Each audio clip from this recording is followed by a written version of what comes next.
Hello tout le monde, bienvenue dans cette nouvelle vidéo, cette nouvelle interview. Aujourd'hui, j'ai le plaisir de recevoir Amine du blog Otake. Salut Amine.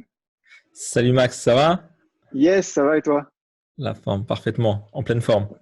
Yes, bah écoute, je suis ravi de te recevoir aujourd'hui. Ça fait vraiment plaisir de pouvoir passer ce moment d'échange ensemble. Pourquoi j'ai voulu t'interviewer? Parce que on partage pas mal de valeurs communes déjà autour de la liberté, autour de l'indépendance financière, etc. Donc, je pense que ça pouvait à la fois intéresser ma communauté comme la tienne. Donc, vraiment, ça fait vraiment plaisir de te retrouver aujourd'hui. Tu es un serial entrepreneur. T'as jamais été salarié. Tu as fait une école d'ingénieur, si je me trompe pas, C'est et tu ça. as développé plein de business comme ça. Est-ce que tu peux nous dire un petit peu qui est Amine et en fait ton parcours et surtout c'est quoi la vie que tu as aujourd'hui en fait? Ok. Euh, à l'époque, ça remonte à 2009 en fait. Tout a commencé en 2009. Il y a deux événements qui sont arrivés en parallèle. Je rentrais en école d'ingénieur et en même temps, je découvrais l'entrepreneuriat. J'ai découvert l'entrepreneuriat, moi, grâce à ce qu'on appelle le marketing de réseau. Je pense que les gens connaissent dans ton audience. Euh, et en fait, moi, à l'époque, avant de découvrir le marketing de réseau, je pensais vraiment que la meilleure voie pour avoir une situation professionnelle et pour réussir sa vie financièrement, c'était d'avoir un bon diplôme et de trouver un bon travail. Et je pensais vraiment pas que tout le monde pouvait entreprendre. Et le marketing de réseau, ça m'a ouvert à ça m'a ouvert au développement personnel, ça m'a ouvert à plein de choses. Et du coup, pendant 2 ans, je l'ai fait. J'ai fait du marketing de réseau.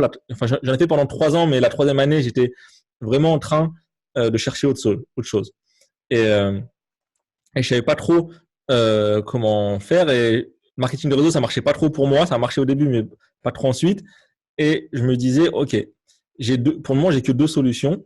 Euh, L'entrepreneuriat via le marketing de réseau ou l'école d'ingénieur. Et je me suis dit, tant que je trouve pas une autre solution, je continue à faire du marketing de réseau. Et un jour, je tombe sur, c'était un des tout premiers lancements orchestrés en France. C'était en 2010, je crois, 2010 ou 2011, et qui explique que tu pouvais lancer ton blog en partant de rien, même en quelques heures par semaine, même si tu connaissais rien. Et en fait, c'est des phrases que j'avais entendues dans le marketing de réseau que j'avais pas cru au début. Et pourtant, j'ai vu des personnes partir de rien et réussir. Et c'était le même type de phrase, le même type d'argumentaire. Je me suis dit, ok, c'est peut-être vrai aussi de ce côté-là. Et j'ai commencé à m'y intéresser. Donc, toute ma dernière année en école d'ingénieur, je me suis intéressé à ça. Et à la fin de mon école, j'avais le choix soit d'aller travailler, soit de continuer sur Internet. J'ai continué sur Internet parce que je commençais à avoir des petits résultats. J'ai monté plein d'activités avec de l'affiliation, je vendais des t-shirts à un moment, enfin, avec la publicité Facebook. Je faisais de la publicité AdSense. Bref, beaucoup de choses. Et en parallèle, j'avais un site qui a été renommé Otake, je crois, c'était en 2013, je crois que je l'ai renommé, sur lequel j'ai expliqué des conseils en développement personnel, en expliquant Yes. aux gens comment avoir un meilleur mindset, comment avoir un meilleur état d'esprit. Et le but premier, ça a toujours été d'aider les gens à se créer voilà, une vie sur mesure. Hmm. Euh, et donc pour moi, ça passait par le développement personnel. C'est ce que j'ai fait de 2013 à environ 2017-2018. Et je me suis rendu compte que finalement, la plupart des gens qui venaient me voir quand on parlait de leur vision de la vie idéale et leur vision de leur vie future, en fait, ils voulaient tous travailler sur Internet. Et ils me demandaient comment j'ai fait. Moi, ça faisait plusieurs années que je le faisais.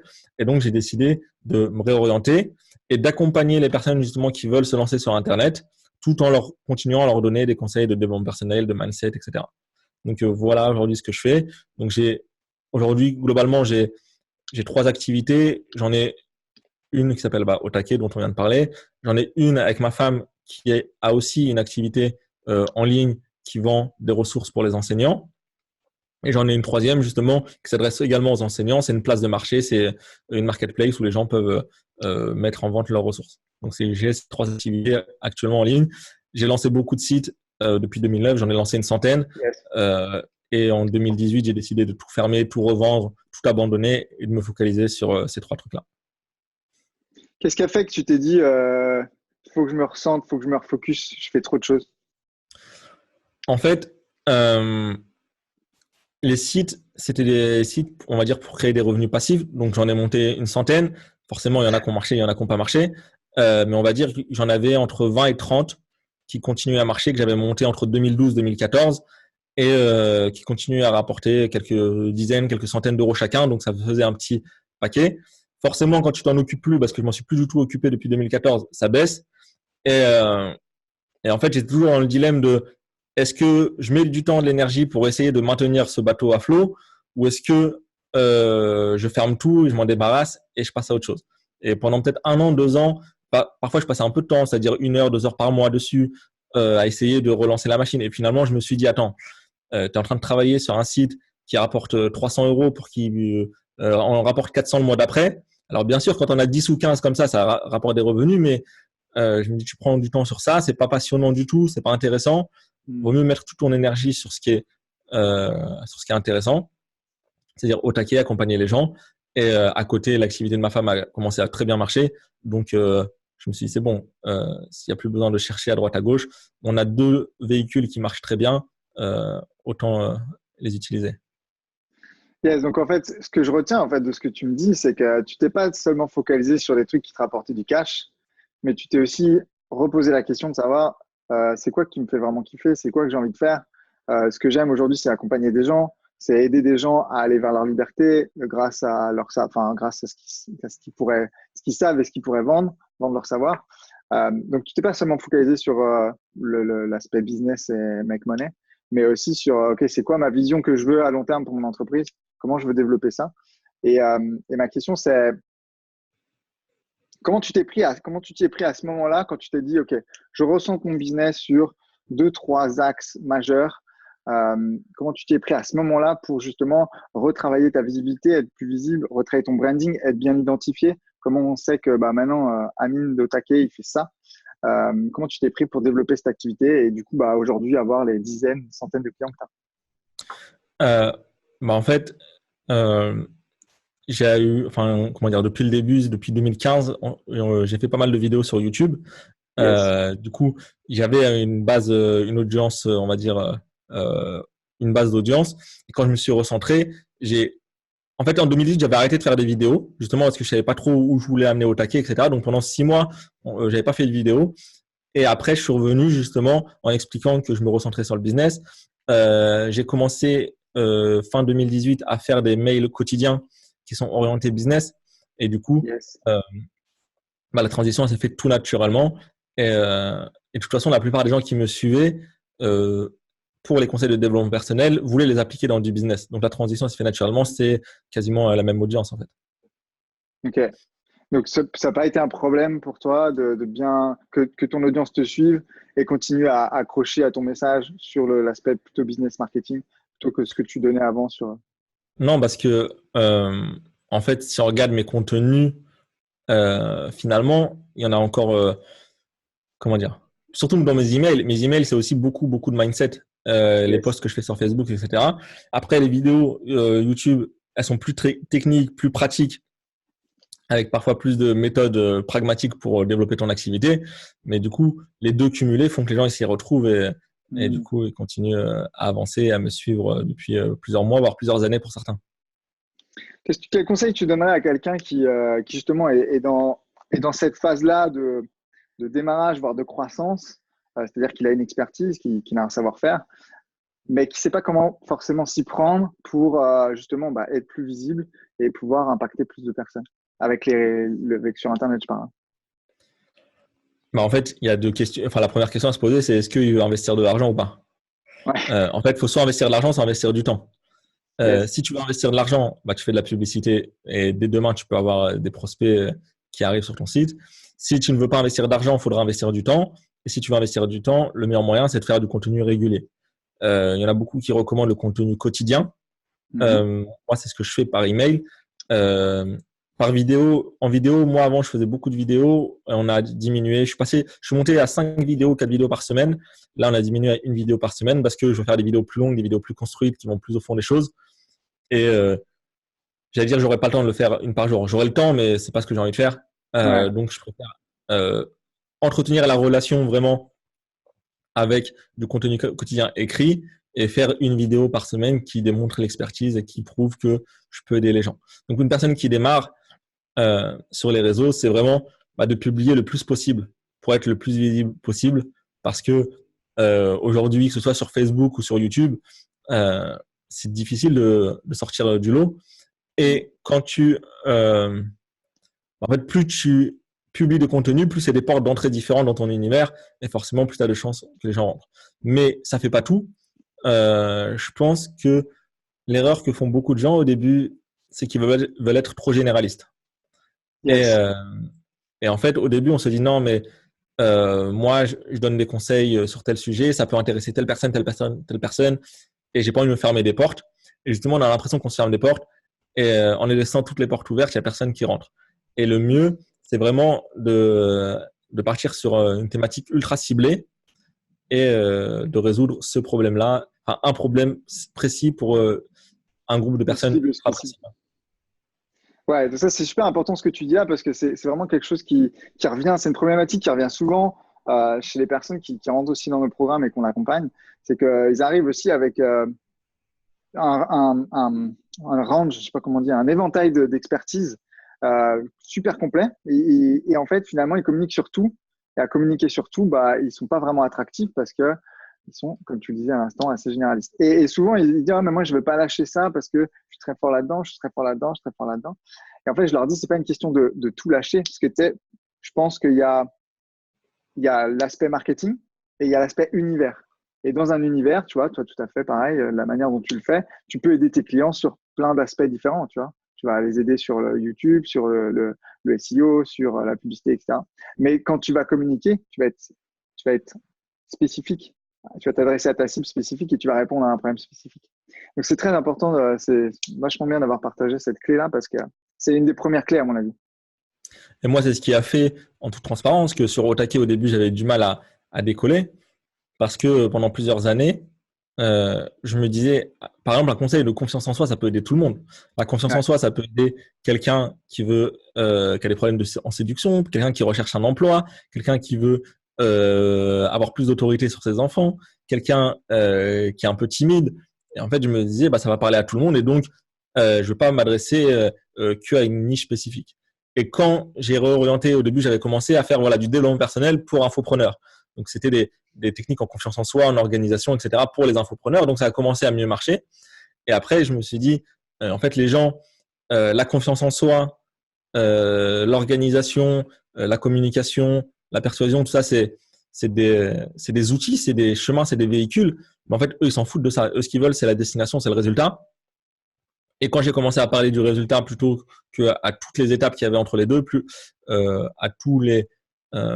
de parler de tous les chemins qu'on allait prendre, etc., et je parlais que du résultat, c'est-à-dire gagner ta liberté en vendant tout savoir sur Internet, et ben finalement, euh, les gens, ils ont plus adhéré, ils ont plus accroché, ça a plus résonné avec eux. Yes. Donc, première clé, avoir un positionnement qui répond à une cible spécifique et qui répond surtout à un problème spécifique. Savoir qu'est-ce qu'on aide à atteindre comme résultat et surtout qu'est-ce qu'on ne fait pas non plus. Qu'est-ce qu'on n'aide pas à atteindre comme résultat. Yes. Est-ce qu'il y a autre chose comme ça qui te… Ah si, tu viens de parler d'une des erreurs que tu avais faites. Est-ce que tu penses comme ça à une erreur ou deux comme ça que tu as faites qui aujourd'hui tu ne referais pas et qui t'aurait fait gagner du temps? Des erreurs, il y en a plein. En vrai, on en fait toujours plein. Ouais. Euh, bah, il y a le manque de focus, on en a parlé tout à l'heure. Et un autre truc, c'est marrant parce que je fais une vidéo qui va sortir mi-août, où justement j'explique pourquoi je suis toujours pas millionnaire après 7 ans et qu'est-ce que j'aurais dû faire et qu'est-ce que je vais changer là dans les prochains mois et qu'est-ce qui a fait que aujourd'hui, en 2019, je vais gagner sûrement plus que mes 6 ou 7 premières années réunies. Euh, et en fait, un des points, c'est qu'au début, je sais pas comment le dire, mais en fait, au début, tu fais le crevard. Au début, vraiment, tu veux pas dépenser d'argent. Donc, tu veux pas Ouais. dépenser d'argent pour des outils, tu veux pas dépenser d'argent pour déléguer des choses, tu veux pas dépenser d'argent pour te former. Et en fait, ça provoque plusieurs choses. Ça veut dire que non seulement bah, tu passes du temps sur des choses qui sont inutiles, je sais pas moi, des choses administratives, du support client, etc., qui apportent pas de valeur et là où tu crées pas de valeur. En plus, euh, comment dire, ça te prend de l'énergie. Donc, même si tu as du temps à la fin de la journée, bah, en fait, tu es fatigué, etc., tu n'as pas envie de faire les trucs importants. Mais surtout, euh, comment dire, c'est un truc que moi, j'ai découvert récemment. Et c'est que quand tu ne veux pas dépenser, par exemple, 1000 euros pour acheter une formation, et ben, en fait, ça veut dire que toi, le message que tu envoies à ton cerveau, c'est que 1000 euros, c'est énormément d'argent. Et donc, c'est beaucoup d'argent à dépenser. Mais en fait, implicitement, si c'est beaucoup d'argent à dépenser, c'est également beaucoup d'argent à gagner. Et en fait, si tu as peur de dépenser 1000 euros, c'est que tu considères que c'est difficile à gagner. Et à partir du moment où tu considères qu'une chose est difficile à faire, en fait, elle va devenir difficile à faire vraiment. Et, euh, et du coup, le fait d'investir sur soi, de sortir de sa zone de confort et de se dire, voilà, aujourd'hui, moi, mon maximum que je peux investir dans une formation, c'est 97 euros, mais je vais prendre le risque et je vais aller investir une formation à 500 euros. Bah, en fait, rien que ces 500 euros, ils vont te stimuler, ils vont te donner envie de te dépasser pour rentabiliser les 500 euros et tu vas faire des actions qui finalement vont être plus grandes. Et puis après, tu vas investir 1000 euros, 2000 euros, 5000 euros, 10 000 euros, 20 000 euros peut-être, et même plus. Et aujourd'hui, au début, vraiment, j'ai pas investi énormément. Et, euh, et bizarrement, ça va faire 1 an que j'ai commencé à acheter entre guillemets des produits chers, à investir dans des programmes qui pour moi me paraissaient chers à l'époque. Et bah, les résultats, ils sont là. Alors, je sais pas si c'est lié ou si c'est parce que c'était le bon moment. Ou... Enfin, tu sais, il y a plein d'explications. Mais depuis que j'ai commencé à investir dans des choses à plusieurs milliers d'euros, concrètement, je gagne beaucoup plus. Il y a deux choses qui sont super intéressantes dans ce que tu dis, Amine. La première, c'est je vois encore des gens qui pensent pouvoir avoir des résultats de psychopathes en investissant sur eux des sommes ridicules. Tu vois. Genre, quand il y a quelqu'un qui vient me voir en me disant bah, je veux faire 10 000 euros ou 20 000 euros par mois, mais je suis prêt à investir 100 euros sur moi, tu vois, il y a un problème de cohérence. Déjà, première chose. Et deuxième chose, tu le disais justement, c'est le système de croyance qu'on développe lorsqu'on ne s'autorise pas aussi à se dire bah, moi, je vaux aussi, je vaux j'ai une certaine valeur et je m'autorise à investir sur moi des sommes qui vont me permettre de grandir personnellement, de faire grandir mes clients et globalement d'apporter plus de valeur au marché. Donc, c'est super Oui, important. et c'est également, ça vaut pour l'investissement sur soi, mais également pour le fait de déléguer, tu vois. Moi, il y a Oui, plein de tâches que je faisais et et que j'avais pas, que je devais pas faire normalement et que aujourd'hui je délègue. Et c'est valable dans le business. Et là, je suis également en train de déléguer ma vie, j'allais dire ma vie perso, mais des choses, par exemple, tu vois, le ménage, tondre la pelouse et tout, c'est des trucs qui m'éclatent pas du tout. Et là, on est en train de trouver des personnes qui vont le faire pour nous parce que parce qu'en plus, je viens d'avoir un bébé il y a quelques mois. Donc, c'est entre passer 1 heure avec son bébé ou passer 1 heure à faire l'aspirateur, tu vois. Moi, je préfère passer 1 heure avec mon bébé si j'ai le temps, tu vois. Et du coup, parfois, tu te dis non, mais je veux pas payer quelqu'un pour tondre ma pelouse alors que je peux le faire. Mais en fait, on sait que tu peux le faire. Mais c'est, enfin, comment dire, c'est fou, tu vois. Tu vois, ma sœur, la dernière fois, je parlais avec elle, elle s'est fait opérer des yeux, tu sais, les opérations au laser, là, quand tu as des lunettes. L'opération, elle a duré environ 30 secondes, elle a payé 3000 euros. Donc, à la seconde, ça fait cher, tu vois. Et du coup, je lui dis, imagine le mec, s'il devait faire le ménage dans son bureau, s'il devait prendre ses appels, s'il devait s'occuper des rendez-vous. Il est mieux de prendre une femme de ménage, une secrétaire, et de s'occuper de faire que des opérations, tu vois. Alors, bien sûr, il peut pas en faire une toutes les 30 secondes parce qu'il y a un temps de préparation, etc. Mais il peut en faire beaucoup plus dans la journée si il fait que ça. Alors que si il devait tout faire, s'occuper de sa compta, sa prospection, de tout, bah, finalement, il aurait beaucoup moins de temps pour apporter là où il a beaucoup de valeur. mais ça, c'est encore une fois, c'est ultra important, je pense, de le rappeler. On a tendance, enfin, moi, j'ai commencé à déléguer là, et récemment aussi. Pendant longtemps, j'ai pas voulu le faire pour plein de raisons aussi, pas seulement financières, mais c'est surtout que je voulais garder aussi le contrôle sur les choses. Je voulais que ce soit fait comme je l'avais fait depuis le début, etc. Euh, et ça fait, enfin, tu donnes cet exemple qui est très juste en fait. Il y a des choses, aujourd'hui, en termes de valeur, des choses aujourd'hui. Déjà, c'est pas notre job de le faire parce qu'on n'est pas bon là-dedans. Enfin, moi, je suis pas bon pour faire la comptabilité, par exemple, comme plein d'autres choses dans mon entreprise. Mais et deux, ça nous génère aussi moins de stress, plus de disponibilité, plus de créativité, plus de temps pour nos clients. Et c'est clair que la délégation peut paraître être quelque chose qui coûte dans un premier temps, tu vois, quand on paye quelqu'un. Mais sur le long terme, même le moyen ou le court terme en termes d'énergie, en termes de disponibilité d'esprit, c'est un truc de psychopathe, quoi. Mais en fait, et en plus, tu gagnes carrément en qualité de vie parce que la plupart du temps, les choses qui sont entre guillemets chiantes à faire, c'est des trucs qui prennent du temps. Et en fait, si tu résumes ton activité ou les activités qu'on a, nous, en tant qu'accompagnant, coach, formateur, etc., franchement, moi, je pense que tout le monde peut gagner sa vie en 3 heures par jour, tu vois. Mais à côté, tu as beaucoup de choses à faire, des trucs de publier sur les réseaux sociaux, écrire des descriptions de vidéos, uploader des vidéos, faire des montages, qui finalement peuvent transformer 3 heures par jour en 8 heures par jour. Et, Sans problème. et si tu arrives à uniquement faire pendant 3 heures, je sais pas, en 3 heures, tu as le temps de faire 2 appels avec des clients et de tourner une vidéo. Et si tu fais ça tous les jours, ton business, il marche en fait. Mais faut se focaliser uniquement sur ce qui est super important. Moi, j'ai eu plusieurs événements, entre guillemets, qui m'ont appris à faire ça. Le premier, c'est quand je suis parti en tour du monde. Je suis parti en tour du monde avec ma femme pendant quasiment un an, pendant 11 mois. Et forcément, quand tu es, je sais pas, quand tu es au Pérou ou quand tu es à Rio de Janeiro, t'as pas envie de rester 8 heures par jour à l'hôtel à travailler. Et surtout que on a fait beaucoup de déplacements. Et du coup, tu restes 3 jours à Rio, t'as pas envie de passer tes 3 jours à l'hôtel. Et en fait, j'avais réduit au minimum ce que je faisais. Mais bizarrement, comment dire, à l'époque, c'était l'année où j'avais gagné le plus d'argent. C'était l'année où j'avais produit le plus de vidéos parce que je faisais quasiment que ça. Euh, et tous les temps perdus à traîner sur l'ordinateur, à répondre aux gens. En fait, les réponses, au lieu de faire des réponses par email super longues, je répondais sur mon téléphone en 3 minutes, enfin en 3 secondes. Et plein de choses comme ça qui font que j'ai condensé le temps. Et, euh, et après, là, c'est pareil. J'en parlais hier lors d'une autre interview. Tu sais, j'ai un bébé là depuis quelques mois. Et en fait, le temps que je passe sur l'ordi, je le limite au minimum. Parce que parce qu'en fait, ça demande énormément de temps disponible, énormément d'énergie et d'attention.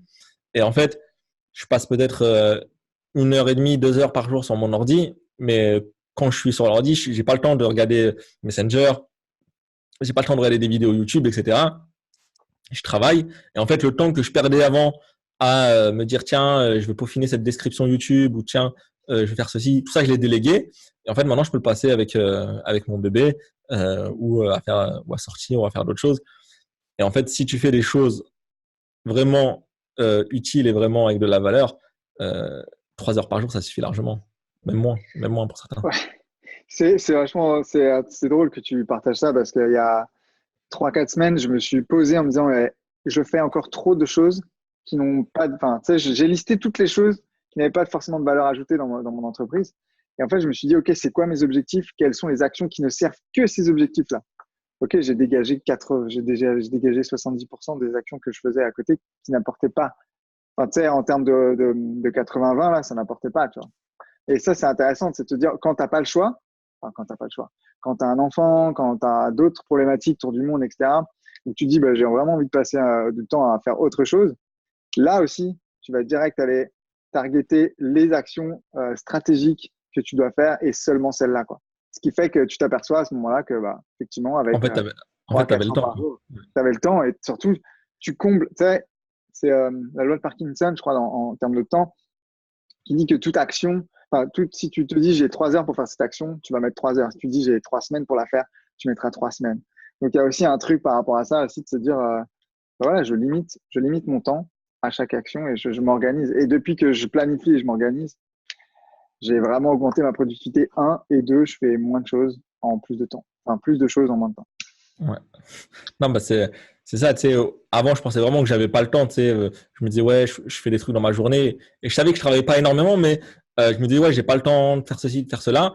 Là, aujourd'hui, quand je vois le temps que je mets avec mon enfant tous les jours, je me dis, en fait, ce temps-là, je le passais sur des trucs totalement inutiles parce que mon business, il a pas baissé. Enfin, même quasiment pour ceux qui me suivent, c'est transparent, tu vois. Ils ont pas vu de différence en termes de production, en termes de contenu, en termes de Mmh. publication.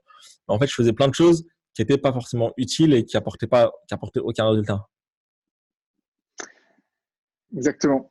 Et du coup, ça peut être intéressant pour les gens qui nous regardent là sur le côté un peu justement vie de famille. Comment tu as géré, ça fait quoi, quelques semaines, quelques mois que tu as eu ton bébé? Là, ça fait 3 mois et demi, ouais, 3 mois et demi. Ouais. Comment tu as géré la transition justement au niveau de toi qui avais peut-être l'habitude de faire beaucoup. Là, tu t'es du jour au lendemain, comme ça, tu t'aperçois que bah, tu as une autre source de besoins qui est présente dans ta vie. Euh, pour ne pas avoir l'impression de diminuer tes résultats, pour ne pas avoir cette peur aussi, cette crainte, comment tu as géré ça? Bon, en fait, je l'avais anticipé, c'est-à-dire que moi, mon bébé, il est né au mois d'avril. Au mois de janvier, j'ai recruté quelqu'un qui Yes. commençait à m'assister, etc. Euh, Après, comme je savais que ça allait être un peu compliqué en termes de temps, au mois de mars, j'ai arrêté de prendre des clients. Fin février, j'ai arrêté de prendre des clients. Je me suis dit, OK, on verra après comment ça se passe. Et du coup, bah, en fait, je l'avais accepté, tu vois, que pendant peut-être un mois, 2 mois, ce sera un peu le chaos en termes d'organisation.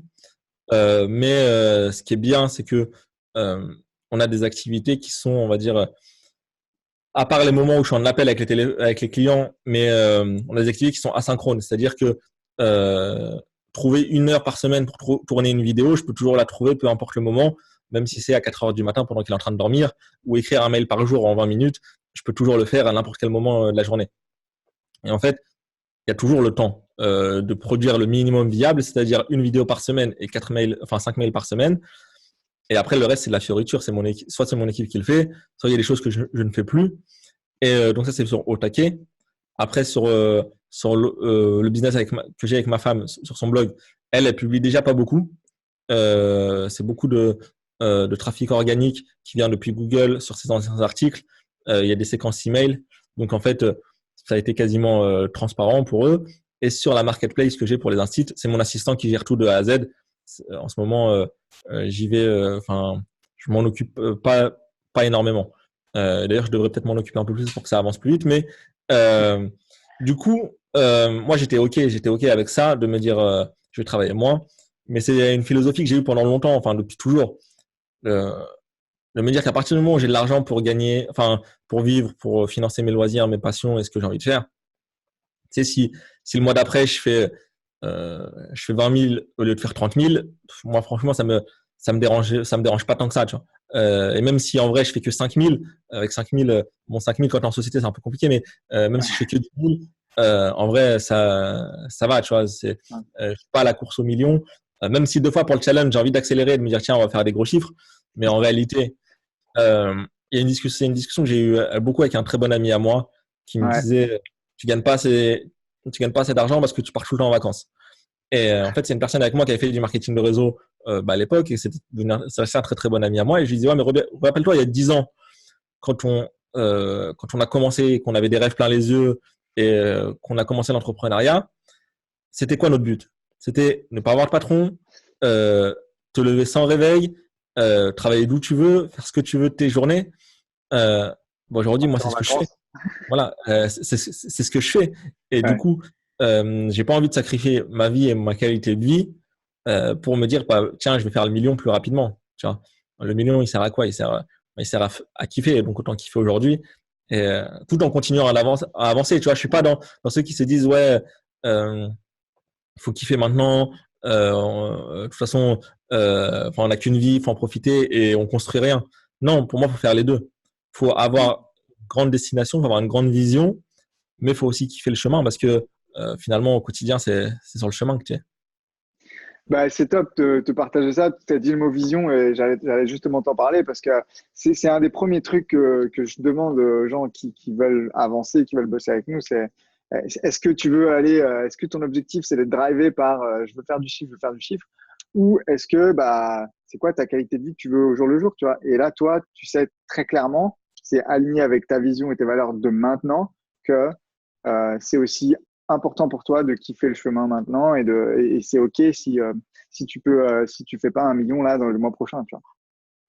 Ouais, Donc exactement c'est vraiment ça. une question, c'est une question de vision, une question de vision, une question de valeur et une question de ok, c'est quoi mes importants aujourd'hui.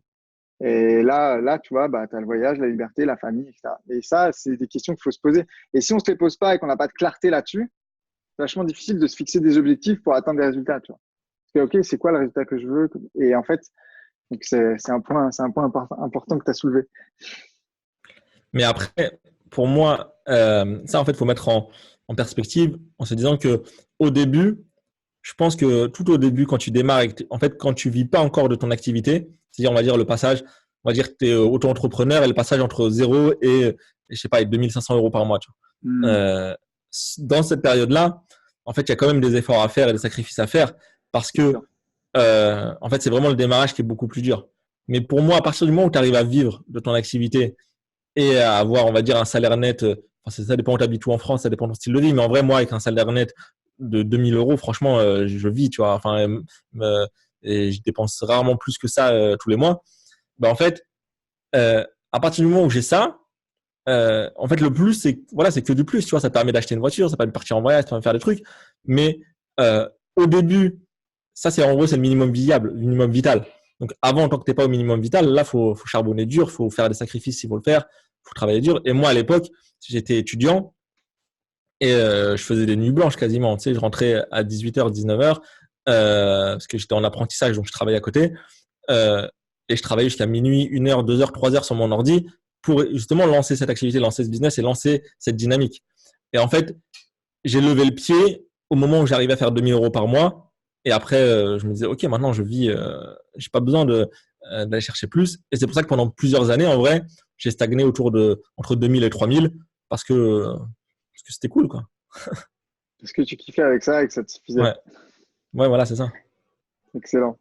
Bon, on a parlé du coup, on a parlé de visibilité. On a parlé à la fois de trafic payant, de trafic, enfin, et plutôt de trafic organique. Et j'aimerais te poser la question parce qu'on a parlé de contenu aussi. Tu as dit que tu crées beaucoup de contenu. Et c'est une question qui revient souvent. Comment savoir quel type de contenu créer? Comment créer du contenu? Comment avoir des idées et tout? Comment toi, tu t'y prends? Justement, maintenant, tu as bien recadré le truc. Tu t'es pas dit, je vais me foutre la pression à faire une vidéo par jour pendant un an, tu vois. Mais comment tu t'y prends voilà, pour pouvoir avoir cette régularité, pour avoir les idées de contenu et pour créer des contenus rapidement sans que ça te prenne trop de temps? OK. Pour créer les contenus rapidement, on va commencer par la dernière question. Sans que ça prenne du temps, c'est une question d'habitude. Yes. Aujourd'hui, je me souviens quand j'écrivais des articles de blog à l'époque, parfois je mettais une journée à écrire un article de 2000 mots et en fait, tu peux le faire en 1 heure. Donc, c'est vraiment une question d'habitude. C'est comme tourner une vidéo. Entraînement. Je me rappelle ma première vidéo, une des premières qui est sur ma chaîne YouTube, je crois, elle doit faire genre 1 minute 30 et il y avait eu 20 prises, j'avais trop bugué. Enfin, tu sais, je l'avais fait plein de fois, je l'avais refaite et tout. Alors qu'en vrai, une vidéo d'1 minute 30, ça prend 2 minutes à faire, quoi, tu vois. Ouais. Euh, mais donc c'est l'entraînement, vraiment l'entraînement à la répétition pour faire du contenu rapidement. Pour avoir des idées, c'est pareil en fait, parce que pour avoir des idées, il y a deux sources. Il y a déjà ta source interne, c'est-à-dire plus tu vas parler de choses, en fait, plus tu vas avoir envie de parler d'autres sujets. Mais comme tu peux pas tout mettre dans le même contenu, tu vas aller créer d'autres contenus qui sont en rapport avec ça. Et moi, ça m'arrive très souvent quand j'écris un mail de me dire ah tiens, je voulais parler de ça, bah, j'en parlerai demain ou j'en parlerai dans le prochain mail. Et il y a, on va dire, les sources externes, c'est-à-dire les questions qu'on te pose, les commentaires sous les vidéos, les commentaires Mm. sous les posts. Et forcément, plus tu crées de contenu, plus tu as d'interactions, donc plus tu as plus de questions. Et parfois, je prends les questions et je me dis, tiens, ça, j'en ferai une vidéo. Euh, et après, qu'est-ce que je mets dedans? On en parlait avant l'interview. Moi, aujourd'hui, je mets tout. C'est-à-dire que avant, on te disait, enfin, il y en a plein qui te recommandent de te dire, voilà, sur une idée, il y a le pourquoi, le quoi et le comment. Donc, tu donnes gratuitement le pourquoi et le quoi et tu Voilà. vends le comment. Euh, c'est ce que j'ai fait pendant longtemps. C'est ce que je fais encore aujourd'hui un peu, mais depuis quelques vidéos et même parfois dans des conférences, etc., je donne le comment. Parce que, euh, en fait, je sais que les gens ne vont pas forcément l'appliquer tout seuls et qui vont quand même si tu leur donnes le plan détaillé pas à pas, ils ont quand même des questions et donc ils ont besoin de se faire accompagner. Moi, aujourd'hui, je vends plus de formation, je vends de l'accompagnement. Donc, peut-être que si je vendais des formations, ça, je pourrais le mettre dans une formation. Mais là, aujourd'hui, comme je vends de l'accompagnement et je vends du temps et je vends du présentiel, en fait, aujourd'hui, je donne un maximum. Ça permet aux gens de découvrir mon expertise, de voir que je sais de quoi je parle, de voir que je peux les aider sur différentes problématiques. Et donc aujourd'hui, moi, je donne un maximum de contenu, un maximum de valeur, parce que de toute façon, quand les gens viennent chez toi pour un accompagnement, pour aller plus loin, ça veut dire qu'ils sont déjà contents de ce que tu leur as donné gratuitement. Et peu importe ce que tu leur donnes après, enfin, en général, ce sera encore mieux et ça permettra d'avoir des résultats. Yes.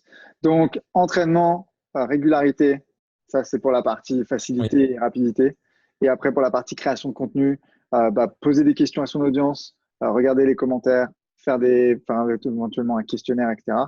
Et, euh, et voilà, continuer à faire ça par rapport aux attentes aussi de son marché. C'est Oui, voilà, c'est ça. Et puis après, dans le contenu, ne pas être avare en se disant non, Et oui, ça, je devrais le vendre.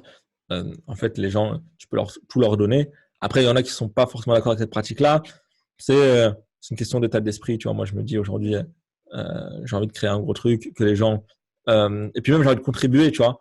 mm, Il y a plein de gens qui ont pas l'argent pour investir ou tu sais, qui ont juste en fait besoin de petits tutos au début, de petits conseils, qui sont bloqués sur un point. Et moi, à l'époque, je me rappelle, les blogs, à l'époque, ça m'a beaucoup aidé, parce qu'au début, j'achetais pas beaucoup de formations. Et mes premiers milliers d'euros, je les ai gagnés quasiment avec des conseils gratuits. Donc, je me dis, si ça peut aider quelques personnes, pourquoi pas. donc, focaliser aussi sur l'apport de valeur. Comment j'apporte de Ouais, la voilà. valeur. Yes. Vraiment apporter un maximum de valeur. Et pas vouloir faire de la rétention d'informations pour pouvoir la vendre derrière, nécessairement, de cette manière-là. Voilà. Yes. Cool. Merci beaucoup, Amine, pour ce partage. Et j'ai une dernière question. Enfin, deux dernières questions, en fait. Si tu devais, si on oublie tout ton trafic que tu as actuellement, parce que toi, tu as fait beaucoup de trafic aussi via le SEO, on va pas développer Oui. ce que c'est que le SEO aujourd'hui, mais tu as beaucoup de trafic gratuit que tu as développé depuis des années, puis tu as fait certainement un peu de trafic payant. Si on oublie cette partie-là, tes audiences actuelles, si aujourd'hui tu devais redémarrer avec ton expertise, mais sans tout ton trafic et les gens qui te connaissent, par quoi tu commencerais? Aujourd'hui, je pense que je commencerai avec la publicité. Yes. Parce que, en fait, ça permet d'avoir un trafic instantanément. C'est-à-dire que aujourd'hui, je sais pas, je démarre, j'ai 1000 € en poche. Bah, en fait, même si je fais du contenu et je fais du référencement, j'aurai pas de visiteurs demain matin. Alors que si j'ai 1000 € et que je les mets en publicité, je peux avoir une offre dès demain et je peux avoir des premiers clients, enfin, 1 heure après, quoi. Et, Mm. et du coup, je pense que je commencerai par la publicité sur les réseaux sociaux. Moi, je fais pas énormément de publicité aujourd'hui et justement, je suis en train de corriger ça parce que comme enfin, c'est ce qu'on disait. Moi, j'ai commencé au début, j'investissais pas trop. Il y avait beaucoup de trucs en organique. Et en fait, c'est une habitude que j'ai gardée. Et tu vois, le blog de ma femme, il a là, on a quasiment, enfin, on a plus de 100 000 € cette année là en 6 mois. Et, euh, et quasiment, on n'a pas mis beaucoup de publicité, tu vois. On n'a pas mis énormément de Ouais. publicité. Et là, je suis en train d'accélérer justement depuis 1 mois environ à mettre de la pub, d'aller chercher des gens, d'aller chercher de nouvelles personnes. Alors qu'au début, c'était que de l'organique. Pendant 2 ans, c'était de l'organique, c'était vraiment purement du trafic gratuit. Et, euh, et aujourd'hui, je suis en train de corriger ça en me disant, non, en fait, maintenant qu'on a vu que ça convertissait en gratuit, que en plus, je, voilà, je suis pas, je me trouve pas super bon en publicité, mais voilà, je connais les bases pour Mm. lancer une campagne en retargeting ou pour des audiences similaires. Surtout que là, comme j'ai beaucoup d'adresses email sur l'audience similaire, ça marche bien. Mais sinon, je Ouais. partirais ouais, sur la publicité, sur une offre euh, bien ciblée, bien copyrightée, avec un problème vraiment douloureux, un problème vraiment précis. Et je partirais sur ça, sur la publicité. Quel type d'œuvre sur quel type d'œuvre tu partirais? Est-ce que tu partirais plutôt sur de la formation ou ce Je serait partirais plus sur, pour les gens, en fait, ça dépend. sur de l'accompagnement? Moi, je partirais sur l'accompagnement. Ouais. La formation, ça peut être bien, mais imaginons que, voilà, en fait, moi, je préfère l'accompagnement aujourd'hui parce que c'est ce qui donne le plus de résultats aux gens et c'est ce qui permet aussi de gagner de l'argent plus rapidement. Yes. Tu vois, si tu as besoin de, je sais pas, t'as besoin de 2000 €, bah, en fait, il suffit de trouver un client à 2000 € et tu as trouvé 2000 €. Alors que si tu vends des produits à 100 €, faut trouver Enfin, 20 clients, faut trouver un client et c'est plus compliqué via la publicité. Donc moi, je partirais sur l'accompagnement, non seulement parce que personnellement, je trouve que ça aide plus les gens, ça leur apporte plus de valeur et ça les fait plus avancer, et en plus parce que pour faire des grosses sommes entre guillemets, c'est plus rapide. mm. Alors bien sûr, après ça, il y a des inconvénients, ça te demande du temps. Tu vois, là, avec ma femme, on a vendu, je sais plus combien on a vendu, mais par exemple, je crois le mois dernier, là, sur les 30 derniers jours, on a vendu quasiment 1000 produits. Tu vois, j'aurais pas pu prendre 1000 clients en individuel, tu vois. Donc c'est forcément, il y a des avantages et des inconvénients des deux côtés. Mais moi, je partirais sur l'accompagnement, surtout qu'au début, quand on démarre, en fait, le moyen le plus simple de gagner de l'argent, c'est de vendre son temps. Parce Yes. que c'est plus simple de trouver un client que d'en trouver 20. Et en fait, c'est pas une question de prix, c'est vraiment beaucoup plus simple de trouver un client que d'en trouver 20 ou d'en trouver 100. Donc, si tu as besoin d'un client pour vivre, enfin, autant aller le trouver qu'aller en chercher 100 ou 200, quoi. Ok, top. Donc, publicité, trafic payant qui ramènerait vers une offre. Et cette offre-là, ce serait plutôt une offre d'accompagnement pour démarrer, pour générer du cash flow. Et ensuite, peut-être le réinvestir dans la publicité et ensuite grossir comme ça. Et pourquoi pas faire une formation après. Exactement, ouais. Top. Cool. Merci. Bah, écoute, j'ai une dernière question à te poser. Alors, d'habitude, j'ai le choix entre les deux petites dernières questions. C'est soit un objet, soit un livre. Mais là, je vais te poser est-ce que tu as un livre là, comme ça qui t'a marqué ces 6 derniers mois que tu pourrais recommander aux gens qui nous regardent? Ces 6 derniers mois, j'ai pas trop lu ces 6 derniers mois, tu vois, j'ai bien Allez, les relevé. 12 derniers mois, ça va. Mais il y a un livre que j'aime bien, que je recommande souvent et qui finalement parle un peu enfin, de la vision que j'ai du monde et qui, moi, m'a également influencé. C'est un livre de, je sais plus comment il s'appelle, Harry Brown, je crois. C'est How I Found Freedom in an Unfree World. En gros, c'est comment j'ai trouvé la liberté dans un monde qui n'est pas libre. Et en fait, ça te permet euh, de, enfin, ça te démontre que tu peux créer la vie que tu as envie, peu Mhm. importe les lois, peu importe le gouvernement, peu importe les impôts, peu importe la météo. En fait, tu peux te créer une vie qui te fait kiffer à partir du moment où toi tu décides de kiffer, tout simplement. C'est Yes, c'est à peu près ça la excellent. morale. Excellent message. C'est quoi l'héritage que tu veux laisser à tes enfants et tu veux qu'on se rappelle comment tu veux qu'on se rappelle de toi dans 45 ans? Hum, Ah, ah, c'est une question que je me pose pas souvent, mais euh, je me ah, dirais, maintenant que tu as des euh, enfants. Hein. ah bah ouais, maintenant que j'en ai un, faut que je me pose la question. En gros, bah, par rapport à mes enfants, j'aimerais vraiment leur montrer l'exemple, tu vois. Ouais, Que ce soit en termes de possibilités, en termes d'ambition, en termes de vision, ou même en termes de droiture, tu vois, d'être une bonne personne. Et vraiment, le truc, c'est qu'à la fin, on se dise, voilà, c'était une bonne personne, tu vois. Parce qu'en fait, ce qui est important, c'est pas l'argent que tu as fait, c'est vraiment ce que tu as fait avec les gens, comment tu t'es comporté avec eux, et qu'on dise de moi, tiens, c'était une bonne personne. Après, si je peux laisser des choses, on va dire, concrètes, enfin, c'est pour des associations, enfin, des écoles, etc. Bien sûr. Mais même si je fais pas ça, j'espère que les gens se souviendront de moi en se disant, tiens, c'était une bonne personne. excellent. Merci, merci pour ton partage, Amine. Est-ce que tu veux rajouter quelque chose avant de clôturer? Il n'y a rien en particulier qui me vient comme ça. Mais en tout cas, c'était un plaisir de discuter avec toi. En fait, c'est toujours un plaisir de discuter avec des personnes qui sont dans le même univers, qui ont la même vision, enfin, qui vont au même endroit, qui sont sur le même chemin. Et Yes. voilà, un conseil que je peux donner aux personnes qui te suivent, c'est vraiment de s'entourer de personnes inspirantes. S'ils sont dans ton audience, c'est déjà un très bon point de départ. Mais voilà, Nice. d'aller à la rencontre d'autres entrepreneurs, d'autres personnes qui ont les mêmes rêves, qui ont les mêmes ambitions. Parce que très souvent, on a tendance à rester tout seul derrière son ordi. Et en fait, c'est le pire moyen de grandir et de devenir une nouvelle personne. Parce que si tu Ouais, veux avoir de nouvelles choses, il faut devenir une nouvelle personne, en fait. c'est exactement ça. Bah, tu as soulevé deux trucs deux points qui sont super importants. Le premier, c'est qui on veut devenir. Est-ce qu'on fait les choses pour avoir ou est-ce qu'on fait les choses pour être? Et la deuxième chose, c'est effectivement d'aller s'entourer de personnes avec une énergie positive, qui ont déjà eu les résultats qu'on voulait, qui partagent des valeurs communes et qui vont dans la même direction, en fait. Et ça se fait aussi en présentiel. Ça se fait pas que derrière un ordinateur, ça se fait pas que derrière une caméra. Et ça, je vous recommande vraiment de le faire, comme Amine l'a dit, c'est de se déplacer, c'est aussi d'aller rencontrer des gens et pas seulement rester derrière YouTube, quoi. Oui, voilà, c'est ça. Et les rencontres physiques, en général, ça crée des liens beaucoup plus forts. Enfin, ça devient parfois des amitiés.